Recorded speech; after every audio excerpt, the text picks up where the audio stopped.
अब जो मेंटल है ये कहाँ तक फैला हुआ है, तो 29 किलोमीटर इसका है फैलाव। और कोर कहाँ तक फैला हुआ है, तो ये 35 किलोमीटर है इसका फैलाव। अब नीफे किसको बोलते हैं, core made up of nickel and iron. मतलब कोर किससे बना होता है, कोर बना होता है निकेल और आयरन का, इज कॉल्ड नीफे। और इसे क्या बोलते हैं, नीफे बोलते हैं। मतलब कोर जो है वो उसमें निकेल और आयरन का मात्रा होता है, इसीलिए इसको क्या बोलते हैं, नीफे। तो इससे पहले हम लोग पढ़ चुके हैं सियाल किसको बोलते हैं, सीमा किसको बोलते हैं और नीफे। अब नीफ ये अलग अलग जो इसका नाम आया है उसके वेट के आधार पर है। जैसे सियाल जो है सबसे ऊपर पाया जाता है, इसलिए पाया जाता है कि जो एल्यूमिनियम, जैसे आप लोग सिंपल में भी सुने होंगे एल्यूमिनियम, तो ज़्यादा भारी नहीं होता है।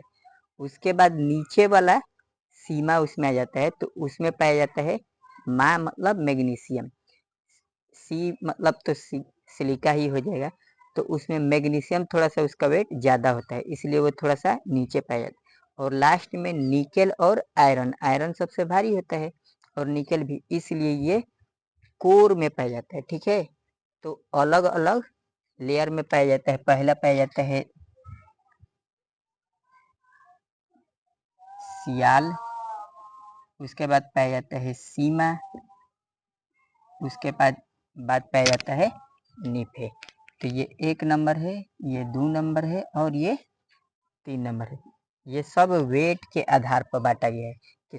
इसका वेट कम होता है सियाल का, तो ये सबसे ऊपर में पाया जाता है। उसके बाद सीमा है, तो ये उसके नीचे पाया जाता है, क्योंकि इसमें थोड़ा सा वेट ज़्यादा होता है। ठीक है, और उसके बाद पाया जाता है नीफे, इसमें सबसे ज़्यादा वेट होता है, इसलिए ये कोर जो है वहाँ पर पाया जाता है। तो मेंटल कहाँ तक फैला हुआ है, 2900 किलोमीटर तक फैला हुआ है। कोर 3500 किलोमीटर फैला हुआ है। अब इसके आगे फिर हम लोग टॉपिक देखेंगे। अब देखेंगे हम लोग रॉक।